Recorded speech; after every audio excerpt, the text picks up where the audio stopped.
Welcome back everybody to the Sprinkler channel. Today we're going to be talking about a new sprinkler head that we haven't gone over yet, and that is the Hunter PGP Sprinkler Rotor Head.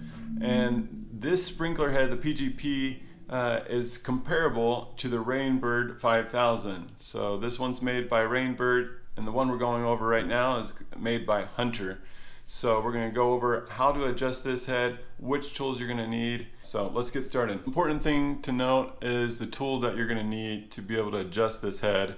And it's this guy right here. You can pick it up at your sprinkler store when you pick up your rotor head. With the PGP, you have a couple different things on top of the head that you're going to want to know how to use.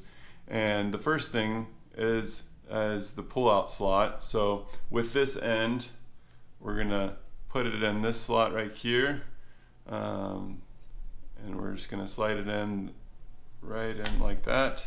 And then if you just pull up like that, it's gonna pull right back out. So what we'll want to do is turn it 90 degrees, and then you can pull it out like that. All right. So if it was in the ground like that, you're just gonna pull it up like that. Where you see this little triangle right there, you're going to want to use this hexagon end of it, and once again you got to find to make sure it fits down into the slot just right. And then as you get in that slot and you start screwing, you'll see the screw that's starting to go down, and that screw is what's going to hold your nozzle in there, keep it from blowing out.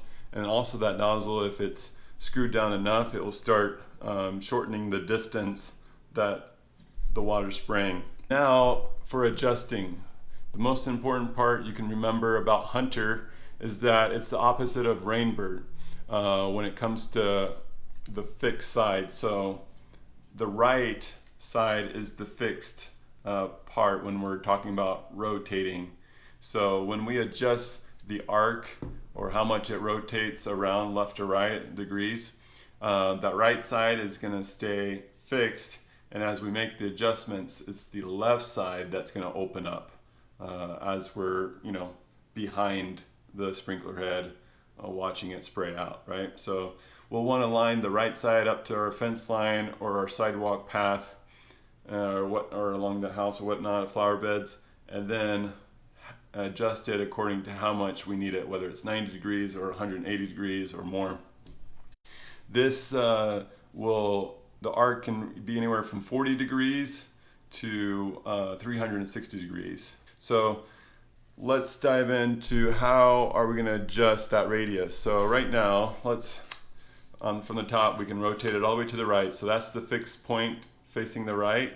And then as we rotate it, okay, so looks like we're less than 180, but close. So that's the right point, and you're just going to want to look at that triangle to know where the nozzle is going to be spraying. Now on the top we have, if we turn it to the right, it's going to increase the arc.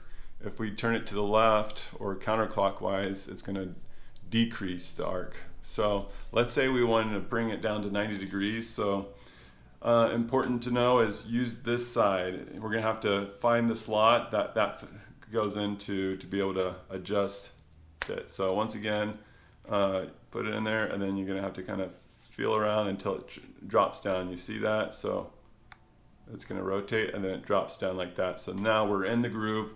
We can start adjusting the head. And so in this case, we want to decrease the arc, the amount it sprays around. So we're going to do it counterclockwise, just like that. Just a little bit. You don't have to crank it a lot. And then just go back. Now our fixed position is facing right here.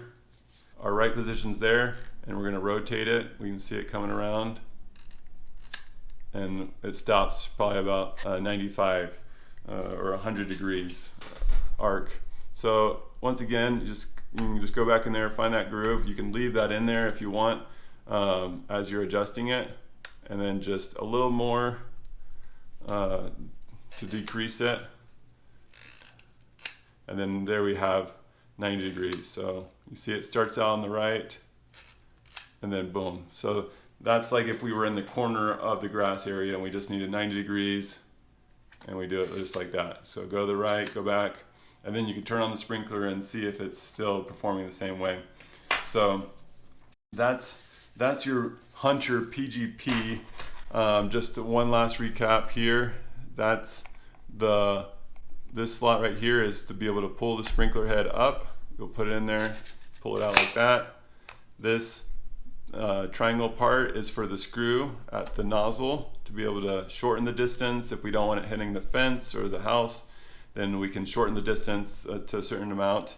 You can also change out the nozzle if it's just overkill, and that will help shorten the distance. We'll talk about that here in a second. And then to adjust the amount that it rotates left and right is the plus and minus slot right there, and you'll use that end of it. So just remember, Hunter is fixed on the right when we're talking about rotor heads, and then you'll open up on the left.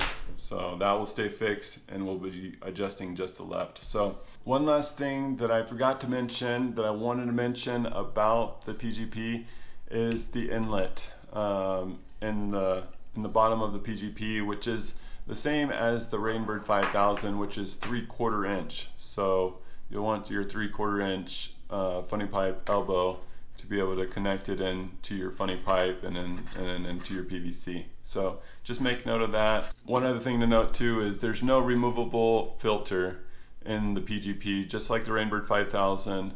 It's not like the Rainbird 3500 or something that has a removable filter. So the filter is built in, it's not removable, and you shouldn't have to worry about that. Hope that helps. Leave a comment below if you have any questions or there's something else that we can help clarify or teach you about. And thanks for watching. We'll catch you in the next one.